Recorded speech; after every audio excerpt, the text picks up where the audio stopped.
Today, we'll take a detailed look at how aluminum beverage cans, one of the most common and technologically advanced types of packaging in the world, are created. We'll walk the entire process, from the massive aluminum ingots to the finished can on the conveyor belt, explaining the key stages of stamping, drawing, and design, and also touching on efficiency and recycling. This information will help you understand why cans have the shape they do, how they withstand pressure, and how modern technology allows for billions of cans to be produced annually at minimal cost. An aluminum beverage can is much more than just a hunk of metal.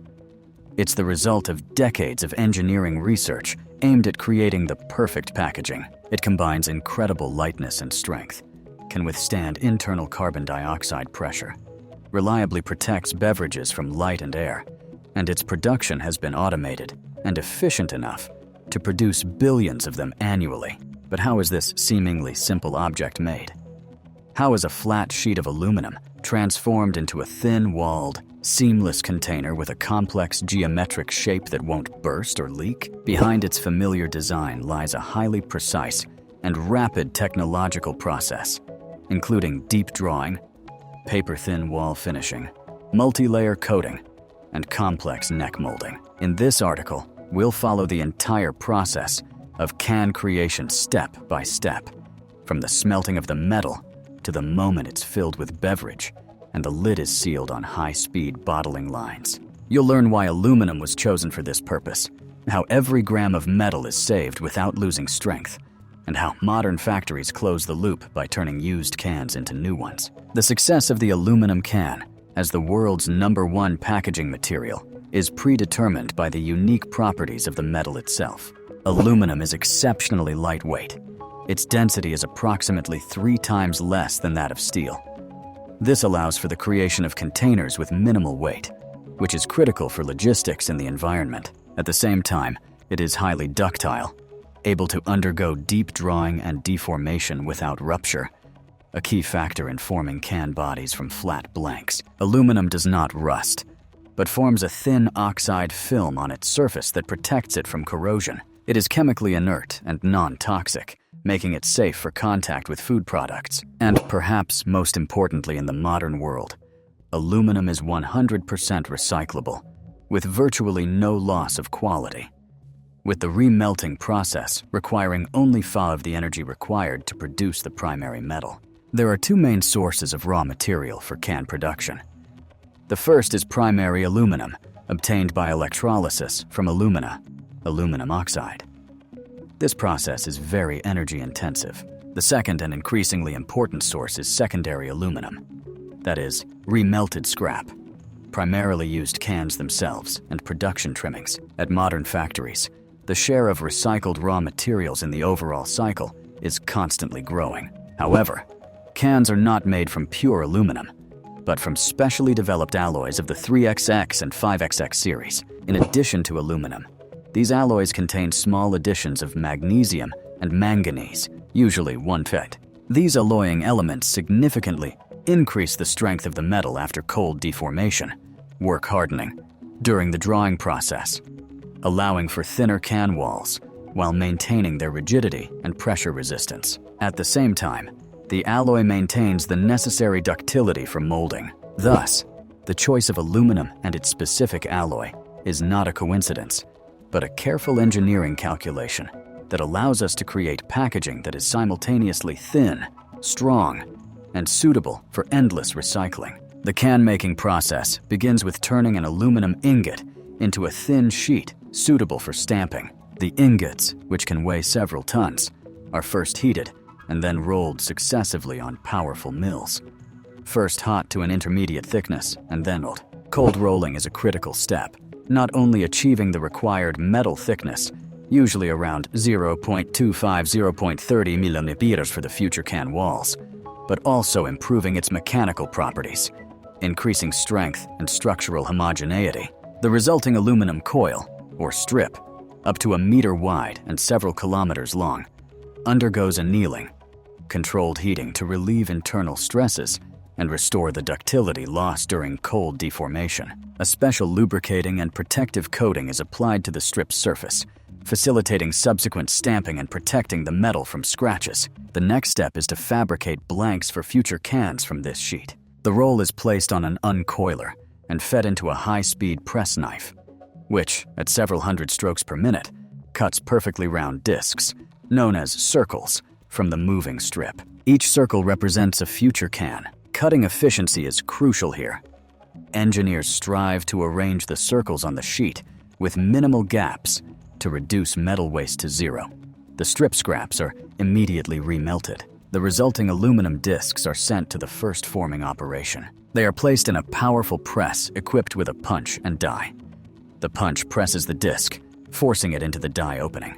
In one quick and powerful operation, the flat disc is transformed into a low cylindrical cup with a thick bottom and relatively thick walls.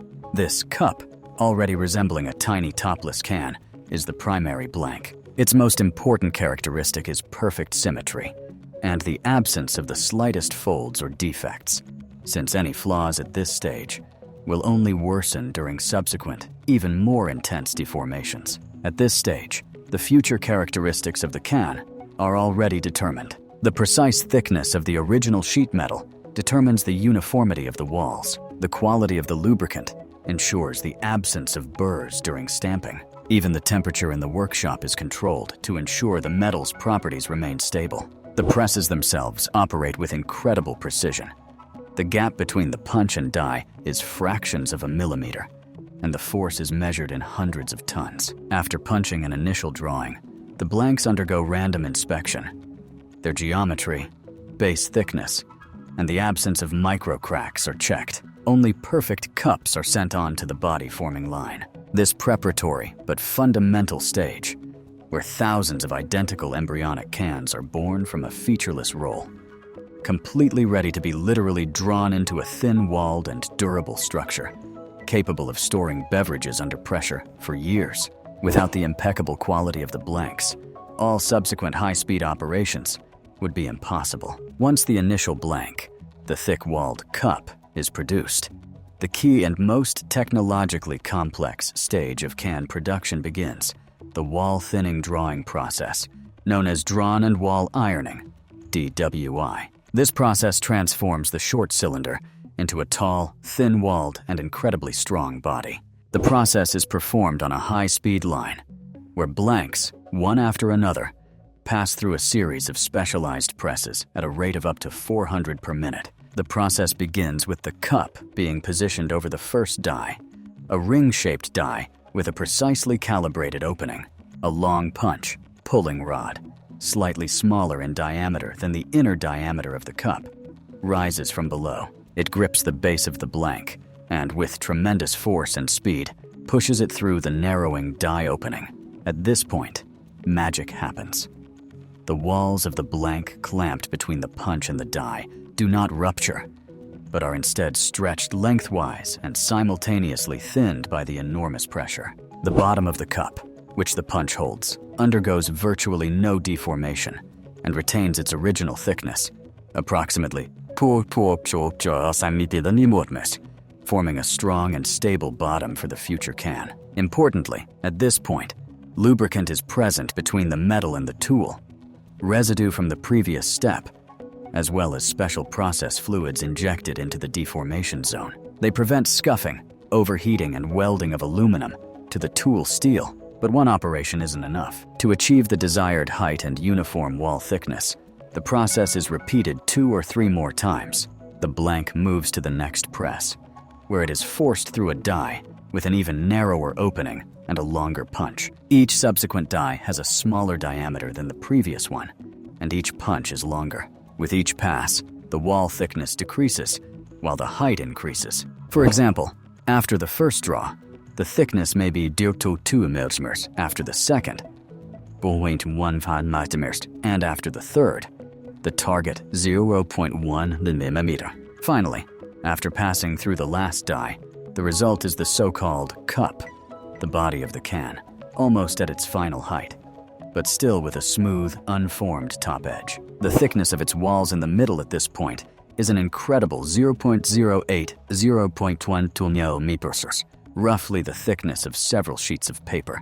At the same time, Work hardening, hardening of the metal through cold plastic deformation, makes the aluminum alloy significantly stronger than its original state. This hardening is distributed unevenly. The thinnest sections of the walls in the middle are the strongest, while the thicker bottom and top edge remain somewhat softer, which is important for subsequent operations. The next mandatory operation is trimming. The top edge of the cup, after drawing, is uneven and has varying heights due to inevitable microscopic fluctuations during metal feeding and deformation. The can is mounted on a rotating mandrel and a high-speed cutting tool, similar to a milling cutter or guillotine knife, trims off the excess with pinpoint precision, creating a perfectly even, smooth edge and setting a precise, uniform height for all cans. Accuracy is critical here. The lid will later be attached to this edge. The trimmed aluminum chips are immediately collected by a pneumatic conveyor system and sent for remelting, returning to the production cycle. After trimming, the can body undergoes an initial wash to remove any remaining process lubricant that could interfere with coating application. Thus, in a matter of seconds, a tall, strong, and incredibly light cylinder is created from a thick-walled blank. It already possesses its own unique strength. A thick bottom ensures stability, and thin but reinforced walls withstand internal pressure, thanks to a perfect cylindrical shape that optimally distributes the load. However, this is not yet a finished can. It still needs to be thoroughly cleaned, protected, and decoratively coated. And then, most challenging of all, formed into a conical neck that allows the lid to be applied and sealed. This entire process is a triumph of engineering, allowing for the creation of packaging with minimal material waste that is as strong as structures made of thicker metal. After the can body is formed and trimmed, it is a clean aluminum cup, the surface of which is contaminated with residues of the lubricants and oils used during drawing. These contaminants must be completely removed, otherwise the subsequently applied coatings will not adhere to the metal. The cans undergo a multi-stage cleaning process in specialized tunnel machines. They are treated with hot alkaline solutions, then thoroughly rinsed with deionized water, and finally rinsed with special compounds that create microscopic roughness on the aluminum surface. This process, known as chemical conditioning or phosphating, significantly improves adhesion, the bond of future varnishes and paints to the metal. The next critical step is applying the internal protective coating. The can's interior surface must be completely inert to the beverage. This is especially important for carbonated, acidic, such as tonics or some juices, and beer-based beverages, which can react with aluminum or develop a metallic flavor. To achieve this, the cans pass through a machine where a special food-grade epoxy or polyester-based varnish is sprayed under pressure into a rotating body. The can rotates, and the varnish is evenly distributed over the entire interior surface, including the bottom. After the coating is applied, the cans are immediately placed in a convection or UV curing oven, where the varnish polymerizes, forming a strong, inert, and flexible film several microns thick. This coating acts as a barrier that has become the safety standard for aluminum food packaging for decades. Next comes the exterior design. The process begins with priming. A layer of white or colored primer varnish is applied to the outer surface. This serves several functions. It improves the adhesion of subsequent paint layers to the metal, creates a smooth and bright background for printing, and additionally protects the aluminum from external influences. After the primer has cured, the cans are sent to the printing presses. The design is applied using offset lithography, the same principle used in glossy magazine printing, but significantly adapted to the cylindrical shape. The can is mounted on a spindle and rotates at high speed. Printing units are arranged around it, each responsible for a different color. From the printing plate, cylinder, the ink is first transferred to an intermediate rubber blanket, and from there, directly to the rotating can. Modern lines can print up to 6 or 8 colors in a single pass with photographic precision and seamlessly. The paints used are special ones that polymerize under the influence of UV radiation, which allows them to harden instantly after application. The final touch to the exterior finish is the application of an exterior protective varnish. The clear varnish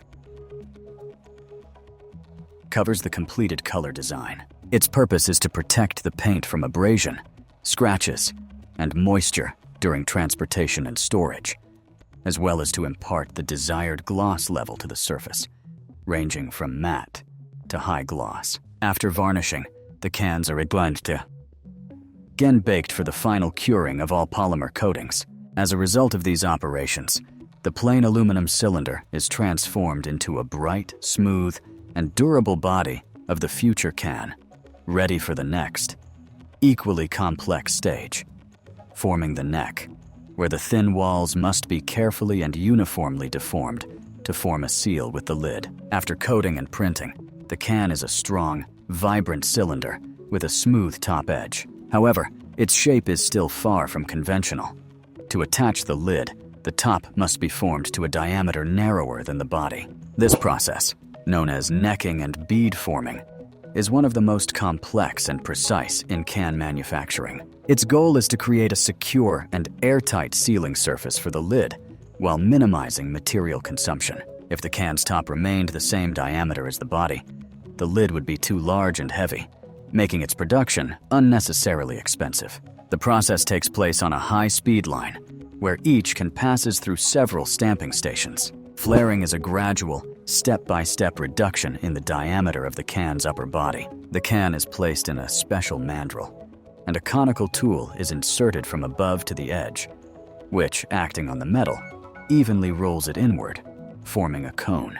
This typically requires 4 to 7 successive passages, to avoid creasing or tearing the thin wall. Each successive tool reduces the diameter more than the previous one. The result is a neat, tapered neck of the can. Modern technologies make it possible to create a so-called reprofiled neck, a more complex profile with multiple narrowings and widenings, which ensures better stress distribution and even greater metal savings. Once the top diameter is reached, the flange formation stage begins. The flange is a small radial protrusion at the very top of the neck, which serves as the basis for the seam. It is created using a flanging process. A tool with a precisely calculated profile acts on the edge of the neck, bending the metal outward at a right angle, forming a perfectly smooth cylindrical flange approximately 2 mm broad. The quality of this flange is critical. Any unevenness, dent, or distortion will result in a leaky seam after the lid is seamed. On this same line, immediately after the flange is formed, the can be rolled to form a ring groove, a ribbed band on the can body just below the neck. This band serves several functions. It acts as a structural reinforcement, increasing the ring stiffness of the thin wall, preventing deformation under pressure, and also serves as a convenient grip. The entire top forming process is carried out with extreme precision and speed, and the tools themselves, dies and punches, are made of ultra-high strength alloys and require regular replacement due to the enormous loads and abrasive effects of aluminum. After these operations are completed, the can body acquires its final, recognizable silhouette and is ready to receive the lid, which will be manufactured separately and attached later at the bottling plant. Thanks to today's video, you now know that aluminum can production is an impressive example of a high-precision industrial process where every detail is carefully considered. From the selection of a special alloy to the final neck forming, every stage is aimed at achieving the perfect balance between minimum weight, maximum strength, and cost-effectiveness. Modern technologies such as deep drawing with wall thinning, DWI, multi-stage flaring, and multi-layer coating enable the creation of packaging that can reliably contain beverages under pressure, protect them from light and metal exposure, while remaining incredibly lightweight. The key advantage of the aluminum can is its endless recyclability without loss of quality, making it a model of a sustainable, circular economy. Understanding the complex process and precise engineering behind this familiar packaging allows us to appreciate its perfection in a new way. The can is more than just a container, but the result of the convergence of metallurgy, chemistry, mechanics, and logistics created to be part of a closed and responsible resource cycle.